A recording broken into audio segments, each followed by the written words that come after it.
News के इस खास बुलेटिन में आपका स्वागत है। मैं हूं आंचल सिंह और आप देखेंगे आज की खास खबरें।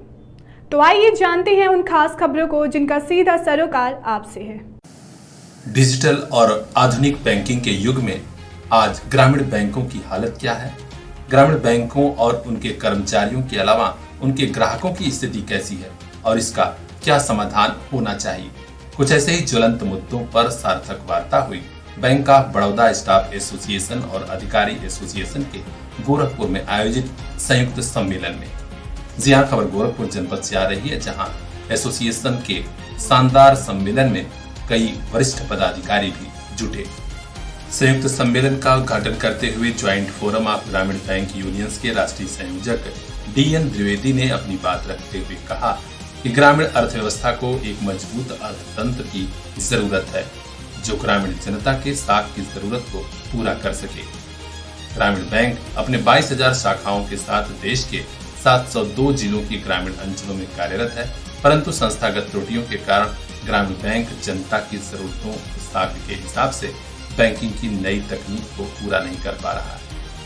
तमाम मुद्दों पर चर्चा हुई और यह भी कहा गया कि bank of Baroda staff association और अधिकारी एसोसिएशन चाहता है कि इनका प्रायोजक व्यावसायिक बैंक में विलय किया जाए, जिससे हालात बेहतर हो सके जनता का और कर्मचारी सभी का। उन्होंने बताया, वो बताया कि ये इससे ज्यादा बैंकिंग कारगर उद्योग के रूप में काम करेगा। यह बड़ा लोन देने के लिए सक्षम हो जाएगा, इसकी वायबिलिटी बढ़ जाएगी। ये नीति आयोग ने या ग्रामीण बैंक के लिए व्यास कमेटी ने जो रिकमेंडेशन दिया था, उसका उद्देश्य यही था कि छोटे छोटे ग्रामीण बैंक वायबल नहीं है, अगर उनको मिला दिया जाए। पहले तो स्पॉन्सर बैंक वाइज RRB के विलय हुए, फिर irrespective of the sponsor bank हुए, और आज के दिन में 12 ऐसे राज्य हैं देश के अंतर्गत जहां 1 स्टेट 1 RRB काम कर रहा है। एज केरला के साथ ही आए हैं। केरला के अंदर 2 ग्रामीण बैंक थे, north Malabar, south Malabar. Today there is only RRB, Kerala ग्रामीण बैंक। तो इस तरह ग्रामीण बैंक की संख्या कम हुई और ग्रामीण बैंक को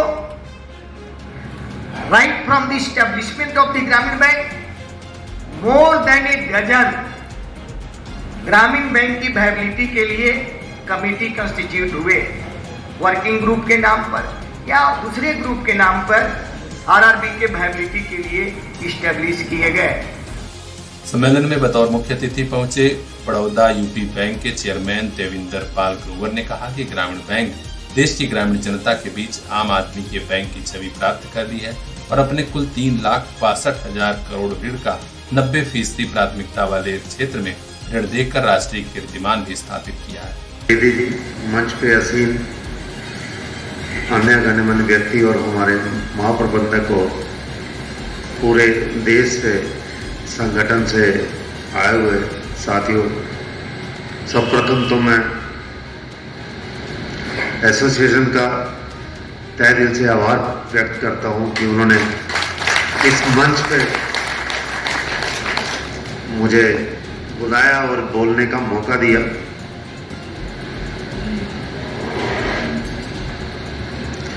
साथियों,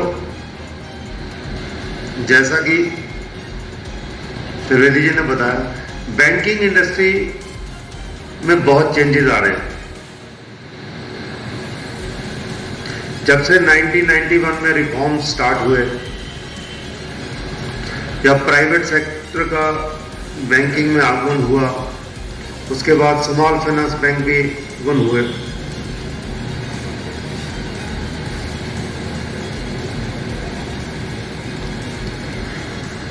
जब भी देश तरक्की के मार्ग पे जाता है और कोई भी व्यवसाय के लिए, इकोनॉमी को ग्रो करने के लिए सबसे बड़ा योगदान बैंकिंग का रहता है। तो समय के परिवर्तन के हिसाब से बैंकिंग में भी परिवर्तन होते आए, वो समय की मांग थी। जिस समय हम लोगों ने भी बैंकिंग ज्वाइन की थी, सारा कार्य मैनुअली होता था।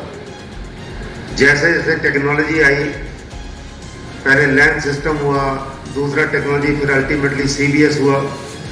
अभी सभी बैंक के, चाहे किसी भी बैंक का कोई एटीएम हो, किसी भी बैंक का हो, ऑल इंडिया स्विच से कनेक्टेड होते हैं।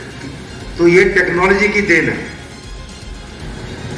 तो हमें ग्रो करना है तो समय के अनुसार उस परिवर्तन में शामिल होना पड़ेगा, नहीं तो हम पीछे रह जाएंगे। बैंक के महाप्रबंधक के कश्यप ने देश में सर्वोच्च स्थान प्राप्त करने के लिए कार्मिकों को अपनी ओर से विशेष बधाई दी। कार्यक्रम का शानदार संचालन किया वरिष्ठ पदाधिकारी सुभाष चंद्र तिवारी कुंदन ने। इस अवसर पर हुए संगठन के चुनाव में रिटायरीज फेडरेशन के राष्ट्रीय अध्यक्ष डीएन द्विवेदी, राष्ट्रीय कार्यवाहक अध्यक्ष अमल चौधरी, राष्ट्रीय महामंत्री बालाकृष्णन, राष्ट्रीय उप महामंत्री व प्रदेश अध्यक्ष श्री सुभाष चंद्र तिवारी कुंदन, प्रदेश महामंत्री सुरेश सिंह चुने गए। अधिकारी एसोसिएशन के चुनाव में संरक्षक सुभाष चंद्र तिवारी कुंदन, सुख साखर व अमीर अहमद अध्यक्ष, अरुण कुमार सिंह महामंत्री, चंदन दीक्षित वरिष्ठ उपाध्यक्ष, जोगिंदर सिंह कोषाध्यक्ष, संजीव सिंह चौहान स्टाफ एसोसिएशन के अध्यक्ष विवेक मिश्रा, महामंत्री पवन त्रिपाठी, कार्यवाहक महामंत्री शशि प्रकाश सिंह और कोषाध्यक्ष शोभित सिंगल चुने गए। कुल मिलाकर ये सम्मेलन काफी सार्थक रहा और शानदार रहा। देखना है कि संगठन की आगे की रणनीति के हिसाब से अगला कदम क्या होता है और अपडेट हम पहुंचाएंगे सबसे पहले आप तक।